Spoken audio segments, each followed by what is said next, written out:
What happens if Donald Trump is elected president? What happens to the U.S. economy, in your view? I was to say, it's a nightmare. Fortunately, I'm not having that many sleepless nights because I think the probability of that happening is not very large. I think it will be extraordinarily difficult for our relations with other countries, with our economic relations with other countries, with our foreign policy relationships. You know, the building that wall between Mexico and the United States has built a wall between the United States and Latin America. It's a wall that says it has done more damage already than one could imagine. For our economy, I think the uncertainty of this political leader who clearly has no deep understanding of the economics other than knowing how to go bankrupt. And we can only hope that he won't bankrupt the country. But he has said things like, let's renegotiate the national debt. You know, that's the kind of it's something that's almost unimaginable that any leader would say, you've lent us money. That was just the initiation of a negotiation. We'll negotiate whether we'll pay you back. That's not the way capital markets work. So, as I say, it's a nightmare.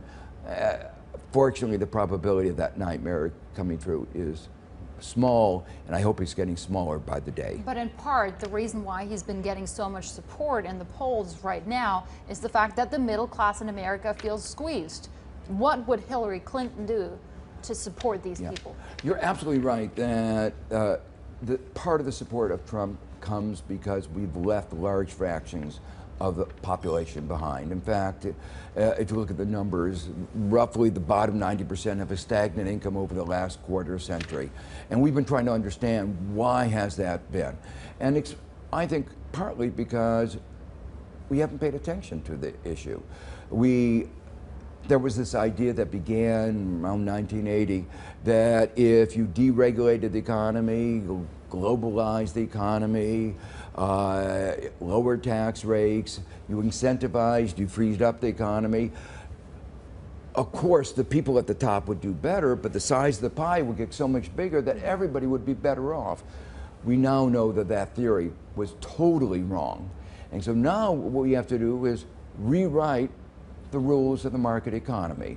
We have to, for instance, try to encourage firms to be more long-term, less of those excessive CEO pay,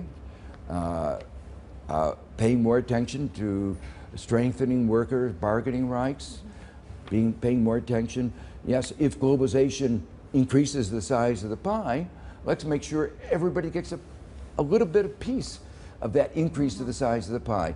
So I think we can do it. I don't think it's rocket science, but we haven't paid any attention because we were blinded by the belief, the ideology of trickle-down economics that if the top did well, everybody would do well.